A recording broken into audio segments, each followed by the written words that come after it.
continue tayo sa ating pinag-uusapan dito sa RIP routing protocol. Malapit na tayong matapos. RIP routing protocol tayo. Ang pag-uusapan natin ngayon is yung problema ng isang distance vector na routing protocol, which is ito nga, si RIP. Under siya ng distance vector routing protocol, itong si RIP, under siya ng distance vector routing protocol. At isa sa problema ng protocol na under ng distance vector routing protocol is susceptible siya sa tinatawag nating routing loop. Susceptible siya sa routing loop, and then yung isang problema dyan is yung counting to infinity. Count to infinity. Infinity. Mahirap magsulat at magsalita ng sabay. Okay. So yan yung problema ng isa sa mga problems ng routing protocols under the distance vector routing protocol, problema yan. So ano ba yung routing loop na sinasabi? Yung routing loop kasi ibig sabihin yung ganito lang yan. Example natin R1, R2, no? So may packet dito na let's say may data packet from network X, no, na ipapadala sa network Y, no. Ngayon ang nangyayari, yung data packet na yan umiikot lang kay R1, and then mula kay R1 papunta kay R2, then babalik kay R1, no. Tapos babalik ulit kay R2, then babalik ulit kay R1, no. Yun yung routing loops. Yung data packet hindi nakakarating dito sa destination network na to. Yun yung routing loop. Ngayon naman, ito naman tong count to infinity. Anong ibig sabihin yan? Alam natin, di ba, si RIP, ang metric niya, ano yung metric ni RIP is half count, di ba? Half count. Anong nangyayari sa count to infinity is that yung half count o yung metric, nag-i-increment siya exponentially. I mean, continuously, infinitely. Paano ba yung symbol ng infinity? Paano pa ganun yung symbol ng infinity, no? Ano ba yun? Pabaliktad na 8, parang basta ganoon, infinity, infinite. So ibig sabihin nag-i-increment siya, nag-i-increment yung yung metric nung RIP routing protocol natin, ni RIP. So paano, ang tanong diyan paano ba nangyayari yan? No, paano ba nangyayari yung routing loop, routing loop, and then yung counting to infinity, no? Ang nangyayari nga is nag-create ng mga loop prevention mechanism para ma-avoid or ma-address itong mga problema na to. So, yun yung pag-uusapan natin yan. Paano ba nangyayari yung routing loop and count to infinity? Okay? Kasi importanteng malaman natin yan dahil sa susunod, pag-uusapan natin ano ba yung mga tawag nito, yung loop prevention mechanism na ginagamit dun sa kay RIP routing protocol kapag ka nag-configure tayo ng RIP. Okay, so ganito yung loop, and then yung count to infinity, ganito nangyayari, ganito yung pangyayari sa kanila. So possibly meron tayo ditong router, siya si R1, then meron tayo ditong router na pangalawa, si R2. Link between R1 and R2 is network A, no? Network A na lang yan para mabilis. Tapos ito naman network X, tapos dito naman is network Y. No, so yan yung simple topology natin, So ngayon hindi pa naka-configure yan ng RIP routing protocol. Ngayon pag tinignan natin yung routing table ni R1, anong makikita natin sa routing table ni R1? Di ba? Ganito yan eh. So pag tinignan natin yung routing table ni R1, meron siyang network A, di ba? Directly connected yan eh. C, connected yan, di ba? Ang metric ng mga connected route is 0. So X, connected din yan, 0, and then yung Y, connected, 0 yan. Yan yung routing table ni R1. Kaya pag binisita natin yung routing table ni R2, di ba? Si R2, ang routing table niya, isang network lang meron sa kanya, directly connected sa kanya, A. No, connected yan, 0 din yung metric. So, ganyan mo makikita, ganyan yung itsura ng makikita mo sa routing table, no? Ngayon, paano ba nangyayari yung count to infinity tsaka routing loop na yan? Let's say, for example, kinonfigure na natin itong si R1 to run RIP routing protocol, no? nung si R1 pa lang, di ba, paano tayo mag-configure ng RIP routing protocol? Di ba, sabi natin is router RIP, di ba, ganun yun router RIP. Tapos, sinasabi natin dun version, di ba? Then, version 2. Then, sabi natin, no auto summary. Di ba, ganun yung command natin din Tapos, network command.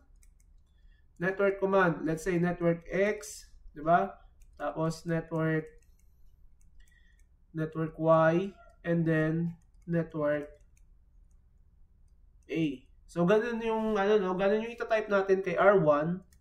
Then ma-activate na si R1 running na mag-run ng RIP routing protocol, si CR1. So, right after na ma-activate natin yung RIP routing protocol and then maibigay natin yung mga network na dapat i-advertise, alam na natin yan kung anong ginagawa ng network command, di ba? Automatically, ang gagawin ni R1 sa ganyang scenario is that mag-send na siya ng update, no? Matik yun, mag-send siya ng update dito, di ba? Dito. Or magsisend siya ng update doon sa mga interface activated na mag-run ng RIP routing protocol. No? Yung mga interface na yun yung mga belong do sa network na na ina-advertise natin. So itong mga interface na to, automatic yan, magsisend yan ng mga updates. Okay? Yung updates na sinesend nila, pag sinum in natin yung update na sinesend ng mga router natin, in this case, si R1, ang sinesend niyan, ganito yung updates niya.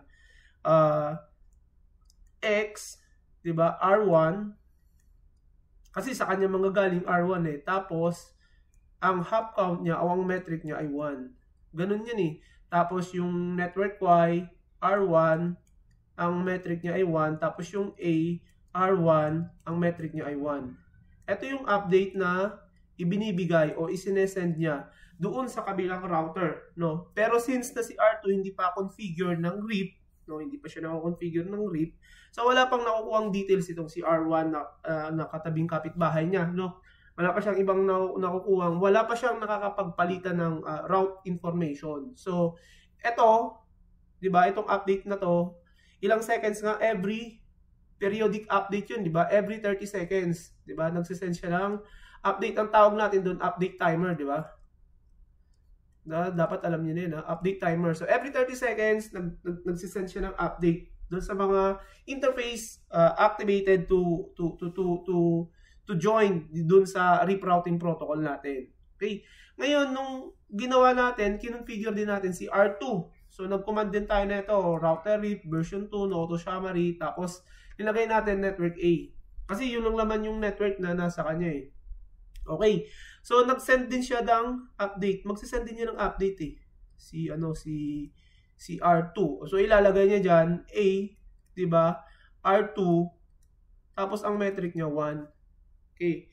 Yun ang metric niya na isi-send. Ngayon, since na nagpapalitan na sila ng updates, si R1 nagbibigay ng update kay R2, si R2 nagbibigay ng update kay R3, 'di ba? So ang mangyayari diyan ganito. Since halimbawa si R1 na magbibigay ng update kay R2, 'di ba? Papunta dito yung update. Ito yung update na yan. Ngayon titignan ni R2 yung update na binibigay sa kanya ni R1. So titignan niya may network A. Tingin siya sa kanyang routing table, may network A ako. So hindi niya kukunin to. Kasi yung mga directly connected, ang metric is 0. Ito ang metric 1 So, mas kukunin niya, mas preferred niya yung 0. Kaya lang, pagdating dito, X and Y, R1, metric niya ay 1, di ba? So, isusulat niya yan sa kanyang routing table. Actually, hindi susulat. Ang tawag doon is i-install niya sa kanyang routing table. So, makikita niya dyan yung X, di ba? Papunta kay R1, ang metric ay 1. Di ba? Tapos yung Y, papunta kay R1, ang metric ay 1. So, ganun yun. Ngayon, after na mag-send ni R1 ng update ka R2, so ang magsisend ng next na update, si R2 naman, papunta kay R1. So pag ganon, bibigay siya ng update. At ano yung update na binibigay niya? Ito, ang laman ng update niya. A, network A, R2, tapos yung metric is 1. No? 1.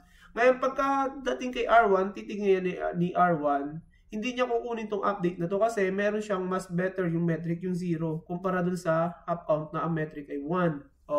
yung half count metric na 1. Hindi niya kukunin yun.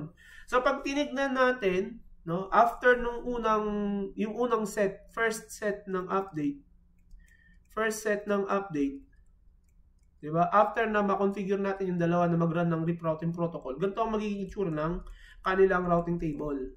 Ganyan magiging itsura ng routing table.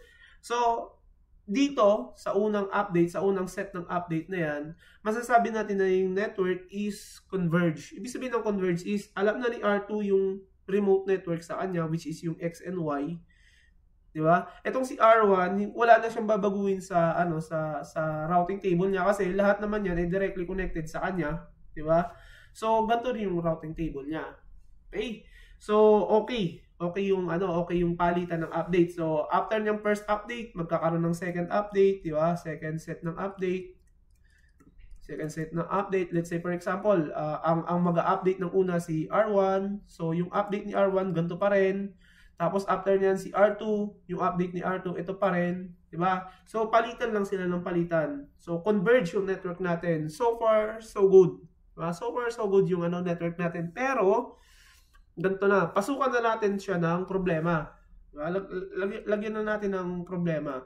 Diba? Kasi yung problema natin yung routing loops no? Tsaka yung counting to infinity. Count to infinity actually. Ngayon ano yung problema ilalagay natin? Let's say for example, itong si R1 is nag-send ng update kay R2. Nag-send siya ng update. As usual, yung update niya, ito pa rin yun. Diba? Yan pa rin yan eh. Yan pa rin yung update na binibigay ni R1. Kaya lang, nangyari, after 3 seconds, after 3 seconds, makatapos siyang mag-update. After 3 seconds, makatapos siyang magbigay ng update. Yung network Y niya, biglang nag-down. Diba? Biglang nag-down. Ibig sabihin, kung ano man ang nangyari, nasira yung interface, no? Tinanggal mo yung network sa pagkaka-advertise, no? Essentially, ibig sabihin, yung network Y na yan, wala na. Okay? So, ang gagawin dyan ni R1, buburahin niya yan sa kanyang routing table. Diba? Kasi, wala na eh. Wala na siyang information about network Y. So, buburahin niya sa kanyang routing table. Okay. Kaya lang, ang problema, di ba? Ay, hindi pa pala problema. So binura niya na sa kanyang routing table yung network Y kasi nga nag-down nga yan eh. After 3 seconds, kasi send niya lang ng update. Ito yung buong update na binigay niya kanina eh. Kaya lang, naibigay niya na yan, biglang after 3 seconds, nag-down yung network Y. So, buburahin niya sa kanyang routing table. Ngayon, ang mangyayari, si R2, diba? Si R2 na yung next na magbibigay ng update. Siyempre, magbibigay siya ng update. I-send niya yan kay R1. Diba? I-send niya yan kay R1. Kaya lang, ngayon, si R2, yung update niya, siyempre, ano ba yung ibibigay niyang update? Yung update ng directly connected networks niya, itong A, itong X, tsaka Y. Ibibigay niya yung update niya yan eh. Kasi, pag nagbibigay ng update, yan yung mga networks na in-specify mo dun sa network command, tsaka yung update, yung networks din na learned mo via routing protocol. For this example, RIP routing protocol. So, nalaman niya tong dalawang network na yan via RIP routing protocol. So, i-update yan, i-send niya yung update na yan.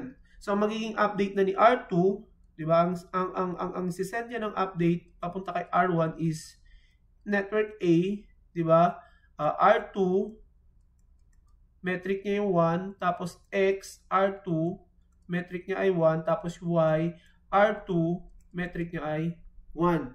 So, makakarating tong update na to kay R1. Ngayon si R1, titignan niya yung mga sinesend ni R2 sa kanya. Meron siyang A, kaya lang hindi niya kukunin yan kasi 0 sa kanya, di ba? Mas magandang metric yung 0 over sa 1. Tapos makikita niya yung C, di ba? Ay yung X, R2, 1 din yung metric. Ngayon, ito na. Yung Y, kanina, sa routing table ni R1, tinanggal niya yan kasi down yun eh. Kaya lang nakita niya sa update ni R2 na may Y. Diba? May network Y na ibinibigay si R2. So, ang gagawin ni R1, yung update na Y, ilalagay niya sa kanyang routing table. Tapos, ituturo niya kay R2. Diba? Tapos, ang metric ay 1. Kasi yun yung sabi ni R2. Ang metric niyan ay 1. So, okay. So, dito na nagsimula yung problema. Kasi kung titignan natin sa topology, yung Y talaga directly connected kay R1 eh. Kaya lang, nung namatay yung network Y, binura lang sa kanyang routing table, naka-receive siya ng update galing kay R2, di ba? Na yung update na binibigay ni R2 is, Y na may metric na 1. So, ililista niya yan sa kanyang routing table. Ngayon, ang gagawin niyang reference router para makarating siya sa network Y, si R2. Kasi si R2 ang nagbigay sa kanya ng updates eh. Di ba? Si R2 nagbigay sa kanya ng update.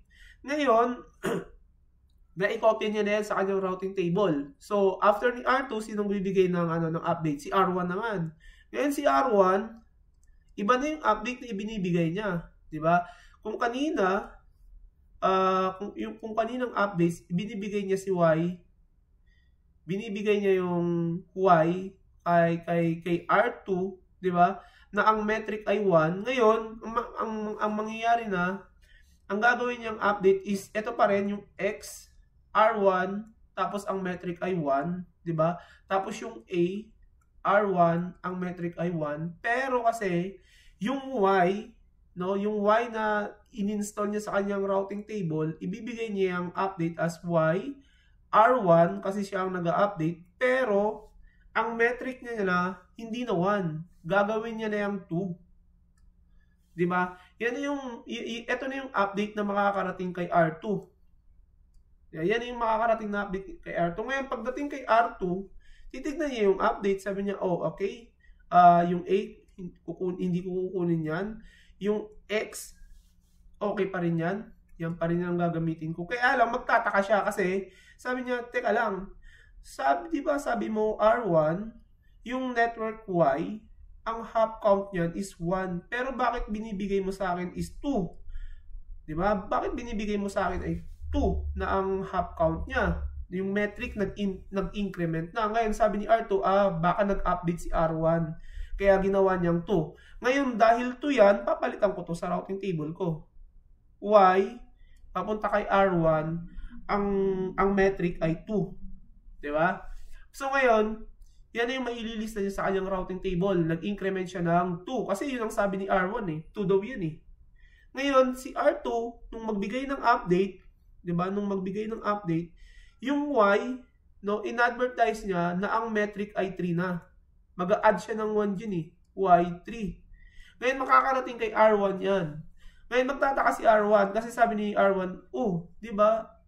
Teka lang R2. Nung una, sabi mo, ang half count metric ng network na Y, sabi mo, ay 1. Pero ngayon, ba't 3? Pero si R1, sasabihin niya, baka nagbago ng baka nag-update ng metric itong si R2. Sige, susundan ko na yung update mo na 3. So, ang gagawin ni R1, papalitan niya itong metric na to sa kanyang routing table. Oh, tika, nabura yung isa. 1 pa rin yan, di ba? 0 pa rin yan. Papalitan niya yung Y na papunta kay R2, gagawin niyang 3. Diba? Ganun ang mangyayari dyan eh. So, after nyan, sino naman na mag-update? Si R1. Diba? Yung network Y, i-advertise naman niya yan na Y, R1, diba? Magiging 4 na ang metric. Ngayon, pag tinignan niya ni R2, ay, tika lang, dati 2 yan Bakit ngayon 4 na ang advertisement mo yan? So ngayon buburahin ulit ni R2 yan. Sa kanyang routing table yung metric na 2. Papalitan niya na ngayon yan ng 4. Kasi yun ang sabi ni R1 4. So nakikita niyo yung nakikita niyo yung sense ng pag-update. So darating yung time na yung mga metric na to, yung metric nitong network Y na yan, tataas ng tataas. Actually, mag-i-increment yan. From dito, magiging 4 na yan. Tapos dito, magiging 5. Tapos next update, magiging 5 na to. Next update, magiging 6 na to. Di ba? Ganon yun. So, ang tawag dyan, ang tawag dun sa pag-i-increment ng metric, dito kay RIP is counting o count to infinity. Count to infinity na yun kasi mag-i-increment yung yung metric na yan dahil sa papalit-palit ng ano, I mean dahil sa every time na nag-update, mag-i-increment ng 1 yun. Okay? So yun yung tawag doon is count to infinity. Count to infinity dahil dire-diretso yan. Hindi mapipigilan yung pag-update nung metric nung mga router natin doon sa routing table, doon sa isang network na down. 'Di ba? So, increment yan hanggang sa aabot yan ng 100, 1,000, 2,000, 100,000, ganun ang mangyayari dyan. Yun yung count to infinity. Ngayon, ano naman ang mangyayari? Ano naman yung sinasabi natin doon na saan naman mangyayari or ano naman yung scenario nung sinasabing routing loop? Diba? Routing loop, bakit naman, saan naman papasok dito sa scenario natin na to yung routing loop? Paano naman yun mangyayari? So, kung titignan natin, no, kung titignan natin yung ano yung routing table ng mga router natin, 'di ba? Originally, yung Y directly connected yung kay R1 eh. Kaya lang nung magkaroon ng updates, yung Y itinuturo na ni R1, doon sa routing table ni R1, itinuturo niya na ang destination, I mean, na para makarating sa R1, sa network Y, kailangan ipadala mo kay R2. Sa mata ni R1, no? Sa routing table ni R1. Bakit? Kasi in-update yan ni R2 sa kanya eh. Kanina, dun sa unang set ng updates nila. Ay, dun sa pangalawang set ng updates nila. Bago after na mag-down yung network, di ba? Yun ang nangyari. Si R2 ang nag-update sa kanya. Kaya lang, di ba? Pag tumingin ka sa routing table ni R2, yung network Y, itinuturo niya naman kay R1. Ba? Itinuturo niya kay R1. Si R1, yung network Y, tinuturo niya kay R2. Para makarating ka sa network Y, padadala niya kay R2. Si R2 naman, para makarating sa network Y, ituturo niya kay R1. Diba? So, anong nangyayari? What if may packet dito kay X, dito sa network X, na gustong pumunta sa network Y? So, pagdating dito, nung packet, diba? Isang mahiwag ng sobre. Yan. Pagdating dito kay R1, titignan ni R1 yung destination network. Makikita niya na yung destination network papunta sa Y. So, titingin siya sa kanyang routing table. Pagtingin niya sa kanyang routing table, makikita niya na yung update o yung network, yung destination network na Y is reachable via R2. So, ang gagawin niya, yung packet na yan na galing sa network X, papadala niya kay R2. Diba? Papadala niya kay R2 kasi based sa kanyang routing table, R2 eh. Ngayon pagdating kay R2, nung packet na yan, titignan niya, syempre, titignan ni R2. Saan ba papunta tong packet na to? So pagtingin niya, papunta pala kay Y. Ngayon, papunta sa tawag nito. Papunta pala sa network Y. Diba? Papunta sa network Y. Ngayon titingin siya sa kanyang routing table. Ngayon makikita niya, sa routing table niya na para makarating ka sa network Y, kailangan ipadala mo kay R1. So, ang mangyayari, yung packet na yun, ibabalik niya kay R1. Kasi nga, yung para makarating sa R1, para makarating sa network Y, sabi ni R2, doon sa kanyang routing table, papadala niya kay R1. Ngayon, marireceive ni R1 ulit yan. Ngayon, titignan ni R1, papunta sa destination network na Y. Titingin ulit siya sa kanyang routing table, makikita niya sa routing table niya na kailangan ipadala niya yung packet na yun kay R2. Kasi yun yung nagsabi sa kanya na makakarating yung packet, makakapunta sa network Y kapag ipadala niya kay R2. So yung packet na yan na nanggaling na kay R2, ibabalik yan ni R1, papunta kay R2. Diba? Ngayon titignan ulit ni R2 yun. Yung packet na yun, makikita niya destination network Y. Titingin ulit siya sa kanyang routing table, makikita niya naman na para makarating sa network Y, ipapadala niya sa R1. So yung packet, papadala niya ulit kay R1. So anong nakita natin? Naglo-loop lang yung packets natin. Actually, yung packet natin, hindi talaga nakakarating sa network Y. Kasi pinagpapasapasahan lang nung dalawa. No? Parang sinasabi, para makarating to sa dapat sa network Y, dapat padala ko kay R2. Tapos sabi naman ni R2, teka lang, para makarating sa network Y, dapat padala ko kay R1. Ganun lang mangyayari forever na yun. So, yun yung tawag doon is yung routing. Ang tawag naman doon is routing loops. No? Forever na yung packet mo na pabalik-balik na lang doon sa dalawang routers. Kasi, unstable or hindi define, hindi stable yung routing table natin. Di ba? Kasi dapat supposedly yung network Y nandito lang naman yung kay R1 eh. Kaya lang ang nangyari, nag-down tapos nag-update si R2, no? Ngayon sinusundan na ni R1 yung update na yon. Itinuturo niya kay R2. Di ba? Ganun ang nangyari. So nagkaroon tayo ng problema, no? Yung unang problema natin, yung count to infinity, no? Nag-i-increment yung metric, yung half count metric, dumadagdag. Tapos nagiging unstable yung routing table natin, kaya nagkakaroon tayo ng routing loop. So, yun yung problema ng mga routers natin under na running distance vector routing protocol. Yun yung problema eh. Kaya ang ginawa dyan is nagkaroon o nag-implement ng mga routing loop prevention mechanism yung sa distance vector routing protocol para etong count to infinity and then tong routing loop is maiwasan. Actually ma-manage na mawala. Pero kasi pagka para mawala yung ma-mitigate yung problems ng distance vector about dyan sa dalawang problema na yan.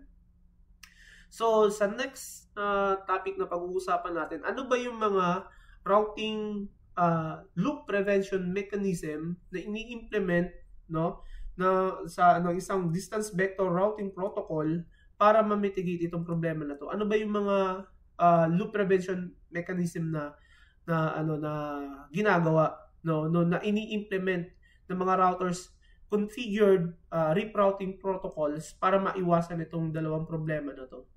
Okay, yun yung next na pag-uusapan natin sa next video. And then next na doon is didiscuss na natin yung passive interface. No? Ano naman yung passive interface na yan?